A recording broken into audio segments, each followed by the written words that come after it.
Los Angeles, California, South Central, July 18th, 1972.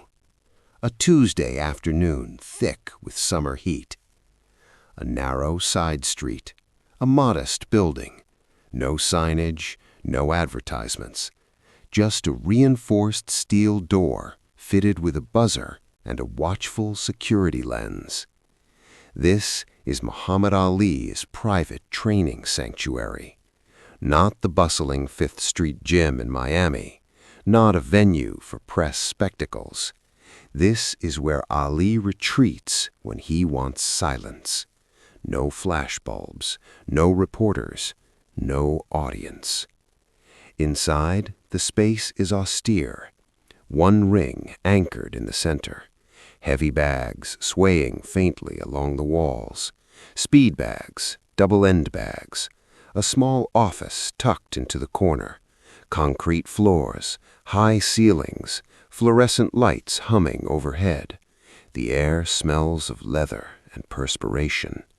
A working gym, nothing ornamental, just purpose. Muhammad Ali is in the ring, 30 years old, 6'3", 210 pounds, the reigning heavyweight champion of the world. Gray sweatpants, white t-shirt, no gloves yet. He moves lightly, effortlessly, demonstrating footwork, angles, rhythm, the ballet that made him untouchable. Float like a butterfly. At ringside stands Bruce Lee, 31 years old, 5'7", 140 pounds, black training pants, white shirt, 3 years into building his name in Los Angeles, teaching, training, navigating Hollywood. Ali called him the day before. "Come to my gym. Let's talk about movement, about fighting, about philosophy." Bruce agreed instantly. For 20 minutes they have exchanged ideas, Ali explaining how he manufactures angles, how inches decide survival. Bruce outlining Wing Chun's centerline theory, how economy of motion births speed. No rivalry, no ego.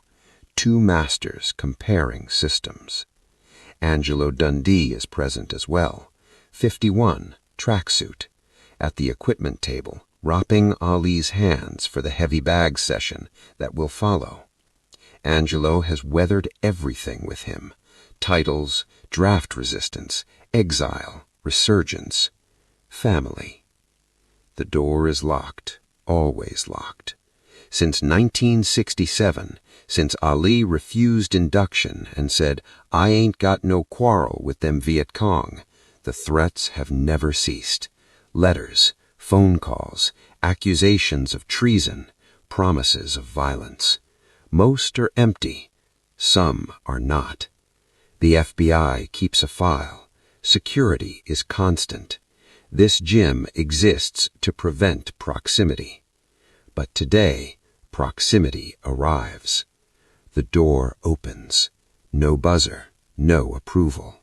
A man steps inside, white, early 30s, average height, average build, jeans, dark jacket, baseball cap pulled low, unremarkable. Angelo notices first. "Gym's closed, private session." No response. The man keeps walking toward the ring. His right hand is inside his jacket pocket. Bruce turns, instinct. Something is wrong. He has studied body language for decades. The man's shoulders are rigid, breathing shallow, eyes locked on Ali alone, not Angelo, not Bruce, only Ali. Angelo steps forward, louder now. "Sir, you need to leave." The man stops, 25 feet from the ring, 15 from Angelo, 10 from Bruce. His hand emerges. A revolver, black, snub-nosed .38, 5, maybe 6 rounds. His grip trembles, not from fear, from adrenaline, from commitment. He raises it, aims at Ali. "Muhammad Ali, you're a traitor. You refused the draft. You disrespected this country. You deserve to die." Silence. Angelo freezes mid-step. Ali stands still in the ring, calm, eyes steady, recognition in his expression. He has faced threats before, but not like this, not here, not so close. Bruce is 8 feet from the gunman, positioned between him and Ali, but the gunman doesn't see him, focused entirely on his target. Finger on the trigger, safety off, hammer ready, loaded. The barrel points at Ali's chest. From 20 feet, even an amateur won't miss. "Take it easy," Angelo says carefully. "Put it down. Let's talk." "There's nothing to talk about," the man replies. "My brother died in Da Nang. He fought while you stayed home. You're a coward." Ali's voice remains composed. "What's your name?" "It doesn't matter." "It matters to me." The gunman's jaw tightens. "You made your choice, now you pay." Bruce isn't watching the gun. He's reading the man. The stance is flawed, weight pitched forward, grip too tight, untrained. But a bullet doesn't require expertise. Bruce calculates. Charging will trigger the shot. Wrong angle, wrong distance. The years layered themselves quietly over that afternoon. Championship belts came and went. Crowds roared. Cameras flashed. But memory does not fade simply because history refuses to print it. In private conversations, Ali would sometimes grow reflective when the subject of danger surfaced. Not the danger of the ring, that was familiar territory, calculated, mutual, contained by ropes and rules. This had been different. No referee, no bell, no gloves, just intention and a loaded revolver. He once told a close friend, "In the ring, a man tries to beat you. That day, a man tried to erase me." The distinction mattered. Bruce's response that afternoon was not flashy. No spinning kicks, no dramatic flourish, just efficiency, precision, economy of motion applied to chaos. It was pure instinct refined by discipline. Law enforcement quietly reinforced security around Ali in the months that followed. Additional surveillance, unmarked patrol rotations, recommendations for restricted appearances. Most of it remained invisible to the public. The early 1970s were volatile. Political tension, racial unrest, veterans returning from Vietnam carrying grief and fury. The atmosphere was combustible. Federal officials understood something critical. If Muhammad Ali had been assassinated, especially under those circumstances, the aftermath could have spiraled beyond control. Protests would have ignited instantly. Retaliation, chaos. The nation was already fraying at the edges. Preventing that bullet from landing may have prevented far more than a homicide. Bruce never sought acknowledgement. That was never his temperament. He believed in functional truth, not applause. In private notes, he often wrote about awareness being superior to reaction. "Intercept," he had once scribbled in a training journal. "Do not wait for completion." On July 18th, he had intercepted not merely a strike, but a catastrophe. Angelo Dundee carried the story quietly for decades. Occasionally, in trusted company, he would shake his head and say, "I've seen fast fighters. I've seen good reflexes. What I saw that day was something else." He rarely elaborated.